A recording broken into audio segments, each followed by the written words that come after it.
ciidamo fashiliyay qorshe ay mucaaradka halis kaga wadeen baarlamaanka.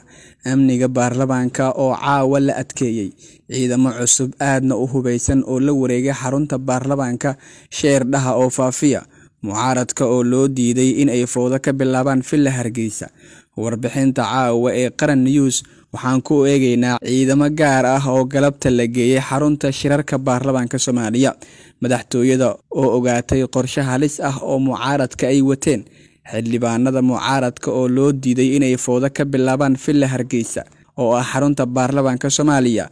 Awood ciidan oo lagu xakameynayo dalka iyo xogo sir ah oo ku saabsan dagaal ay damacsanayeen mucaaradka oo la fashiliyay. balse daawadayaal marka hore si aan faahfaahinta u guda galno sheergareeya muuqaalka ku faafiya gruubyada oo gaarsiiya saaxiibadiina. Waa hagaag aan ku horeynay waxaa galabta ciidan badan aadna u hubeysan la geeyay xarunta Villa Hargeysa ee baarlamaanka ay ku shiraan kuna dhaxtaala madaxtooyada Soomaaliya. Villa Soomaaliya ayaa wararku sheegayaan in ciidamada ay geysay meesha kadib markii laga warhelay abaabul fowdo in ay wadeen mucaaradka.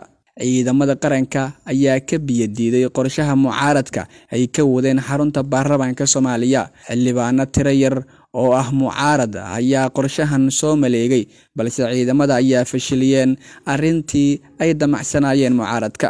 Xubnaha mucaaradka waxay ku hungoobeen qalqalgelinta xarunta baarlamaanka Soomaaliya ee Villa Hargeysa, balse midaas ayaa noqon mid suurtooda kadib markii ciidamada qalabka sida gaar ahaan kuwa haramcad gorgor iyo duufaan ay la wareegeen xarunta baarlamaanka Soomaaliya oo ay Villa Soomaaliya geeday. xubno ka socda xafiiska madaxweynaha Soomaaliya ayaa ka biyadiiday arrintan, waxayna durbad dalab u direen ciidamada iyadoo si degdeg ah halka lagu geeyay.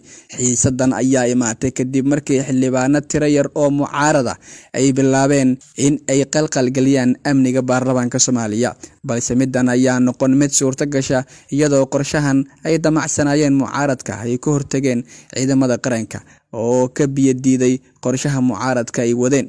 Xarunta Villa Hargeysa oo ah midda baarlamaanka ay ku shiraan muddooyinkii ugu dambeeyay waxaa ka socday ololahan ay wadeen mucaaradka, balse saacado kadib waxaa soo shacbaxday in mucaaradka ay doonayaan qorshahan halista ku ah amniga qaranka, balse waxaa ka biyadiiday oo si weyn arrintan uga soo horjeestay ciidamada qaranka, kuwa oo ka soo horjeestay qorshahan halista ku ah dowladnimada. Mucaaradka ayaa muddooyinkii dambe tabartooda waxay noqotay qalqalgelinta amniga dalka, balse midan ayaa noqon mid sii socota oo ciidamada ayaa xilli walba u taagan sidii amniga guud ee dalka ay u sugi lahaayeen. Xafiiska madaxweynaha Soomaaliya ayay si gaar ah ciidamadan kaga imaadeen oo Villa Soomaaliya ayaa ku soo daabushay gudaha xarunta Villa Hargeysa, waxaana arrintan ay noqonaysaa mid ciidamada ay kaga hor imaadeen kiiskan halistana ku ah qarannimada.